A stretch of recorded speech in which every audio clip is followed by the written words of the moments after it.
ঈদের আগেও নগর ভবনে কর্মসূচি দিয়ে অচল করে রাখে ইশরাক হোসেনের সমর্থকরা। ছুটি শেষ আবারও শুরু হয় আন্দোলন।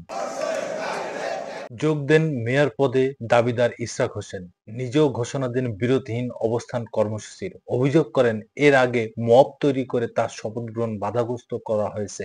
এই সময় নির্বাচন কমিশনকে প্রভাবিত করার অভিযোগও তোলেন ইশরাক।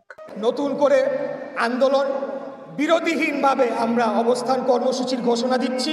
নগর ভবনে আমরা জনগণকে নিয়ে অবস্থান করব। নগর ভবনের অচলাবস্থার জন্য স্থানীয় সরকার মন্ত্রণালয়ের উপদেষ্টা সচিব সহ কর্মকর্তাদের দায়ী করেন বিএনপির এই নেতা। নগরবাসীর দুর্ভোগ কমাতে দ্রুত সময়ের শপথ পড়ানোর দাবি জানান তিনি। নগর ভবন যে একটা অচল অবস্থার মধ্যে চলে গিয়েছে সেটার জন্য দায়ী একমাত্র স্থানীয় সরকার, যে বর্তমান স্থানীয় সরকার মন্ত্রণালয়, তার উপদেষ্টা, তার সচিব এবং অন্যান্য কর্মকর্তারা যারা বাধা দিচ্ছে।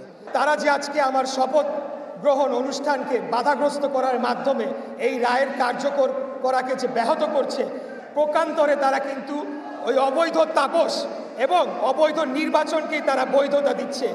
গেল কয়েক সপ্তাহ ধরে নগর ভবনে অবস্থান নিয়ে আন্দোলন করছে ইশরাকের কর্মী সমর্থকরা।